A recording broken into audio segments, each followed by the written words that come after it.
नमस्कार दोस्तों, BH7 channel में आप सभी का बहुत बहुत स्वागत है। तो दोस्तों, आज शाम 6 बजे से धारा 144 लागू हो चुका है।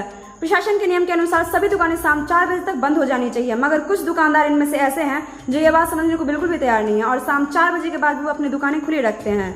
मगर दरभंगा पुलिस पूरी सख्ती के साथ नियम का पालन कराने के लिए सड़कों पर उतरी हुई थी। इसी बीच शहर के जाने माने दुकान रूपम सारीज 4 बजे के बाद भी खुली हुई पाई गई, जहां बहुत सारे ग्राहक दुकान के अंदर पाए गए जो ना तो सोशल डिस्टेंसिंग का पालन करे थे, ना ही मुंह में मास्क लगाए हुए थे। और जब पुलिस प्रशासन को यह बात पता चली तो उन्होंने तुरंत दुकान पर छापेमारी की और इस तरह की स्थिति दुकान में देखकर पुलिस ने रूपम सारीज के मालिक और उसके भाई को तुरंत गिरफ्तार कर लिया। अगर प्रशासन इसी तरह सख्ती के साथ बड़े दुकानदारों पर ये केस ठोके तो नियम का पालन कराएगी। इसे पूरा उम्मीद किया जा रहा है कि दरभंगा के जितने भी अलग अलग दुकानदार हैं बड़े बड़े, वो 4 बजे के बाद सारी दुकान बंद कर देंगे और नियम का सख्ती से पालन कर सकेंगे। तो दोस्तों, इसी के साथ हम आपसे विदा लेंगे। आपको हमारे वीडियो कैसे लगा कमेंट करके जरूर बताएं। साथ ही लाइक से सब्सक्राइब जरूर करें, प्रेस करें बेल आइकन ताकि हमारा अपडेट सबसे पहले पहुंचे आपके पास।